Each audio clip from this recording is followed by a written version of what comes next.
আসসালামু আলাইকুম সবাইকে টেকনিক ইজি এডুকেশনের পক্ষ থেকে জানাচ্ছি স্বাগতম। আমি ফারিয়া। আজ আলোচনা করব তৃতীয় অধ্যায় নিয়ে। তৃতীয় অধ্যায়ের সকল সংক্ষিপ্ত প্রশ্নের মধ্য থেকে আমরা যে সকল ইম্পর্টেন্ট কোয়েশ্চেনগুলো রয়েছে সেগুলো বাছাই করে কিন্তু তোমাদের সামনে আজ আলোচনা করছি। প্রথমেই বলবো ডাউনলোড কি, এবং আমাদের এই অধ্যায়ের মধ্যে ডাউনলোড, ইউআরএল, তারপর হচ্ছে আরও বিভিন্ন website, web portal, web client ইত্যাদি অনেক কিছু নিয়ে আলোচনা করা হয়েছে। এবং এইখানে আমরা 29 নাম্বার কোয়েশ্চেন থেকে 39 নাম্বার কোয়েশ্চেনের মধ্যে আমরা আলোচনা করব আজকে সংক্ষিপ্ত প্রশ্ন। সো প্রথম 29 নাম্বার কোয়েশ্চেনে কি বলা হয়েছে, ডাউনলোড কি ব্যাখ্যা করো। ডাউনলোড হচ্ছে এক ধরনের দূরবর্তী সিস্টেম থেকে একটি স্থানীয় সিস্টেমে তথ্য পাওয়ার উপায়। অর্থাৎ তুমি কোনো জায়গা থেকে ধরো মোবাইলে সার্চ করছো, তার মানে একটা দূরবর্তী সিস্টেম থেকে তুমি এটা সার্চ করছো, সেটা যে কোনো একটা জায়গা থেকে আপলোড করা হয়েছে, তুমি সার্চ করে তোমার স্থানীয় স্থান থেকে তুমি সেই তথ্যটা পাচ্ছ। পাওয়ার পরে সেটা কিন্তু তোমাকে কী করতে হবে, সেটা ইন্টারনেটের মাধ্যমে সংরক্ষণ করে রাখতে হবে। এই যে সংরক্ষণ করে রাখছো এটিকে ডাউনলোড বলা হয়। অর্থাৎ কম্পিউটার নেটওয়ার্ক বা ইন্টারনেট হতে কোনো তথ্য নিজস্ব কম্পিউটার বা ডিভাইসে সংরক্ষণ করা, যেমন ওয়েবসাইট বা ইমেল হতে কোনো ফাইল নিজের কাছে ধরো নিজের ডিভাইসে সেভ বা সংরক্ষণ করা কি আমরা ডাউনলোড করা বলে থাকি। আশা করি তোমরা এটা বুঝতে পেরেছো। পরবর্তী কোশ্চেনে কি বলা হয়েছে, আপলোড কি। কোনো একটা ধরো ভিডিও আমরা বিভিন্ন জায়গায় আপলোড করি বা এক জায়গা থেকে আরেক জায়গায় তথ্য পাঠাই, এটাকে আপলোড করা বলা হয়। আপলোড হচ্ছে কোনো স্থানীয় সিস্টেম হতে, অর্থাৎ তোমার কাছ থেকে ধরো তুমি হচ্ছে স্থানীয় সিস্টেম, এটা থেকে নেটওয়ার্ক বা ইন্টারনেটের সাহায্যে দূরবর্তী কোনো সিস্টেমে তথ্য পাঠানো, যেমন ইমেলের মাধ্যমে যে আমরা এক জায়গা থেকে আরেক জায়গায় তথ্য পাঠাই সেটাকেও বলা যায়। দেখো আমাদের এখানে বলাই আছে,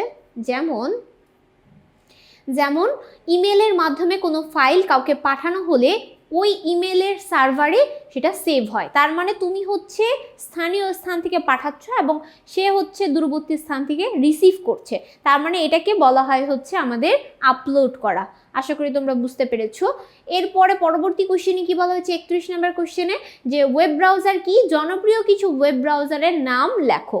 আচ্ছা, ওয়েব ব্রাউজার কি, যে সকল সফটওয়্যার ইন্টারনেটের তথ্য বা ওয়েব পেজে ইন্টারনেট ব্যবহারকারীর কাছে প্রদর্শনের কাজ করে তাকে ওয়েব ব্রাউজার বলা হয়। অর্থাৎ আমরা ইন্টারনেটের মধ্যে কোনো তথ্য যে ওয়েব পেজের ইন্টারনেটে ব্যবহারকারীর কাছে প্রদর্শন এর কাজে ব্যবহার করা হয় সেটাকে ওয়েব ব্রাউজার বলা হয়। আমরা উদাহরণ হিসেবে বলতে পারি, দেখো জনপ্রিয় কিছু ওয়েব ব্রাউজারের নাম দেওয়া আছে ইন্টারনেটে এক্সপ্লেয়ার, এছাড়া মোজিলা ফায়ারফক্স, সাফারি ও হচ্ছে ওপেরা অ্যান্ড গুগল ক্রোম আমরা অ্যাজ ইউজুয়াল ইউজ করে থাকি, তাই না? তার মানে আমরা এখানে কিন্তু অনেক কমন নাম আছে যেগুলো তোমরা কিন্তু খুব বেশি ব্যবহার করে থাকো, সেই নামগুলো এখানে আমরা বেশি ইউজ করা আছে এবং বইও কিন্তু এগুলোই দেওয়া আছে। যেমন গুগল ক্রোম আমরা ব্যবহার করে থাকি, তাই না? এছাড়া আমরা ওপেরা মিনি ব্যবহার করে থাকি, ওপেরা। তারপরে আমরা হচ্ছে মোজিলা ফায়ারফক্সও অনেকেই ইউজ করো তোমরা, তারপর হচ্ছে এক্সপ্লেয়ারও ইউজ করি আমরা অনেকেই, তাই না? তার মানে এগুলো সবগুলো ওয়েব ব্রাউজার, এর সাহায্যে আমরা ইন্টারনেটে খুব সহজেই বিভিন্ন জিনিস সার্চ করে আমাদের পড়াশোনা সার্চ করে দেখতে পাই, তাই তো? ইন্টারনেটের মাধ্যমে তথ্য বা ইনফরমেশন পেয়ে থাকি। আচ্ছা, এরপরে আমরা যাব হচ্ছে ডাব্লিউডাব্লিউ বলতে কি বোঝায়। আমরা ডাব্লিউডাব্লিউ সম্পর্কে ইতিমধ্যে অনেকবার পড়েছি, এমসিকিউর মধ্যে পড়েছি। ডাব্লিউডাব্লিউ হলো ওয়ার্ল্ড ওয়াইড ওয়েব, অর্থাৎ এটি একটি বিশাল তথ্য ভাণ্ডার যেখানে ইন্টারনেটের মাধ্যমে আমাদের অ্যাক্সেস করা যায়। ঠিক আছে, আমরা ইন্টারনেটের মধ্যে এটা অ্যাক্সেস করতে পারি। এটি পরস্পর সংযুক্ত একটি ওয়েব পেজ, ছবি, ভিডিও ও অন্যান্য কন্টেন্টের একটি সংগ্রহ যা ওয়েব ব্রাউজারে ব্যবহার করে দেখা যায়। আচ্ছা, ব্যবহার করে দেখা যায়, তার মানে আমরা এই ওয়েব ব্রাউজার ব্যবহার করে দেখা যায় এই ডাব্লিউডাব্লিউ এর মাধ্যমে। তার মানে হচ্ছে এটা একটা ওয়েব পেজ বা ছবি কন্টেন্ট এর এখানে সংরক্ষণ করে বা সংগ্রহ করে রাখা হয়। ওকে, ইউআরএল কি? আচ্ছা, ইউআরএল কি, এর প্রধান অংশ কয়টি ও কি কি? ইউআরএল বলতে বোঝানো হয় হচ্ছে বিভিন্ন অ্যাড্রেস বা ঠিকানাকে ইউআরএল বলা হয়। ওকে, আচ্ছা, তো আমরা বলি, দেখো কি বলা হয়েছে, একটি ওয়েবসাইট বা ওয়েব পেজের পূর্ণাঙ্গ অ্যাড্রেস বা ঠিকানাকে ইউআরএল বলা হয়। ইউআরএল এর পূর্ণরূপ হলো ইউনিফর্ম রিসোর্স লোকেটর। ঠিক আছে, ইউআরএল এর 3টা অংশ থাকে। 1 নম্বর অংশে হচ্ছে প্রোটোকলের নাম, অর্থাৎ যেটা আমরা দেখতে পাচ্ছি এইচটিটিপি, আরটা হচ্ছে হোস্ট নেম, যেই হোস্টে আমরা সার্চ করে থাকি www.google.com, এটা হচ্ছে হোস্ট নেম। আর হলো ফাইলের নেম, অর্থাৎ কি ফাইল আকারে অবস্থান করছে সেইটা, অর্থাৎ MAPS ম্যাপস। ঠিক আছে, ম্যাপস আকারে এখানে হচ্ছে।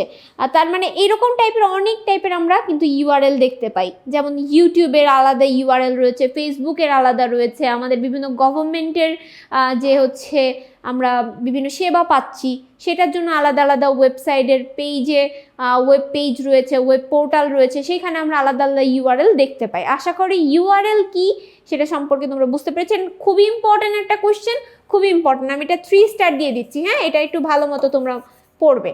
আচ্ছা, এরপরে আমরা হচ্ছে হোম পেজ কি ব্যাখ্যা করো সেই সম্পর্কে বলবো, ঠিক আছে? হোম পেজ কি?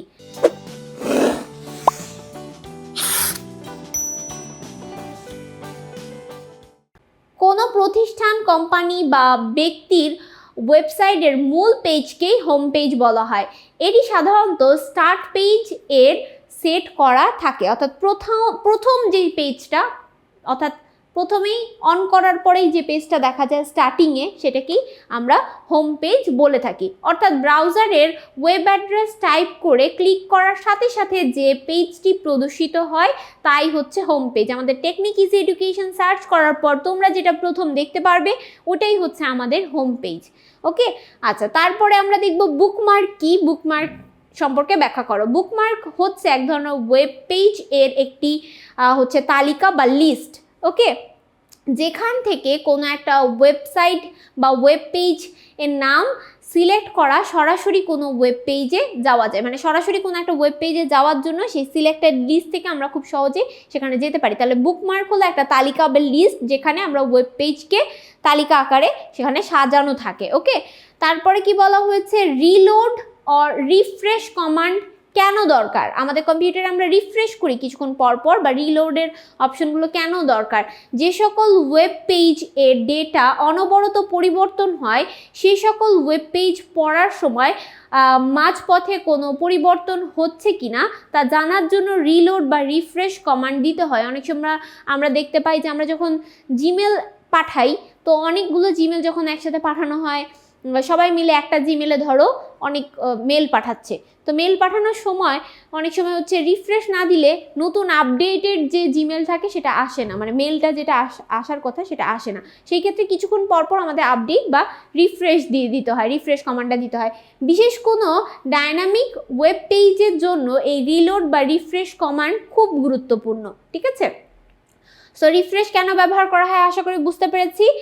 আমাদের কম্পিউটারেও কিন্তু মানে হচ্ছে আমাদের কম্পিউটার যখন হ্যাং করে তখনও কিন্তু আমরা কিছুক্ষণ পর রিফ্রেশের বিষয়টা আমরা দিয়ে থাকি, তাই না? আচ্ছা, স্টপ বাটনে কাজ কি?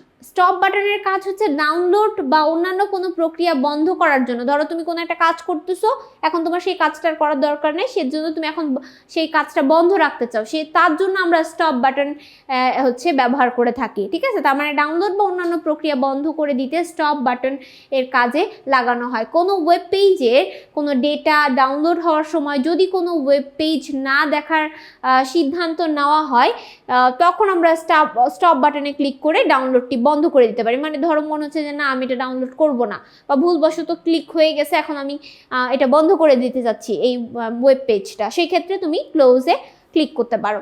এরপরে কি বলা হয়েছে, সার্চ। আমরা সার্চ ইঞ্জিন সম্পর্কে জেনেছি। সার্চ জিনিসটা কি? সার্চ অর্থই হলো খোঁজা। ইন্টারনেটের ব্রাউজারের মধ্যে যখন কোনো একটা সফটওয়্যারের মাধ্যমে কোনো তথ্য তুমি খুঁজছো সেটাকেই সার্চ বলা হয়। দেখো এটাই লেখা আছে, ইন্টারনেটে কোনো ওয়েব ব্রাউজারে সফটওয়্যারের মাধ্যমে কোনো তথ্য বা সেবা খোঁজাকেই সার্চ বলা হয়। এর মাধ্যমে ইন্টারনেটে ব্যবহারকারী ইন্টারনেট থেকে ওয়েব পেজ, ডকুমেন্ট, ছবি, অডিও, ভিডিও এবং অন্যান্য যে কোনো ডেটা খুঁজে পেতে পারে।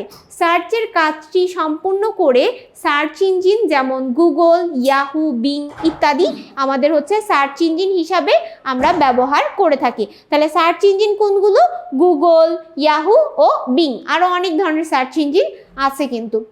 এবার দেখো সার্চ ইঞ্জিন কি সেই সম্পর্কেই প্রশ্নটা আসছে মানে ধারাক্রমে। সার্চ ইঞ্জিন কি? সার্চ ইঞ্জিন হচ্ছে এমন এক ধরনের সফটওয়্যার টুল যা ইন্টারনেট থেকে ওয়ার্ল্ড ওয়াইড ওয়েব থেকে কোনো একটা নির্দিষ্ট তথ্য বা ওয়েবসাইটের ছবি বা ভিডিও খুঁজে বের করা।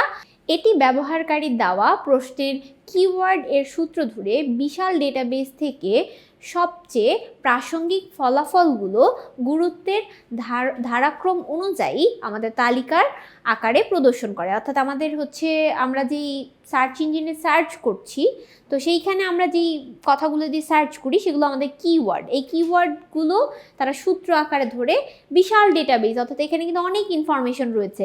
এই হচ্ছে আমাদের গুগলে বা আমরা যে সার্চ করছি এই সার্চ ইঞ্জিনগুলোতে অনেক অনেক তথ্য রয়েছে। সেই তথ্যগুলোর মধ্যে একদম কারেক্ট তথ্যটা কিভাবে পাওয়া যাবে, সে ওই সূত্রটা ধরে কিন্তু বিশাল ডেটাবেস থেকে সবচেয়ে প্রাসঙ্গিক, ওইটার সাথে যতটা মিল পাওয়া যায় সেইটা তোমার হচ্ছে ফলাফলের সাথে গুরুত্ব দিয়ে সে কিন্তু মিলিয়ে তথ্যগুলো আমাদের সামনে প্রদর্শন করে। ঠিক আছে, তালিকা আকারে প্রদর্শন করে, অর্থাৎ সিরিয়াল বাই সিরিয়াল মেনটেন্স করে।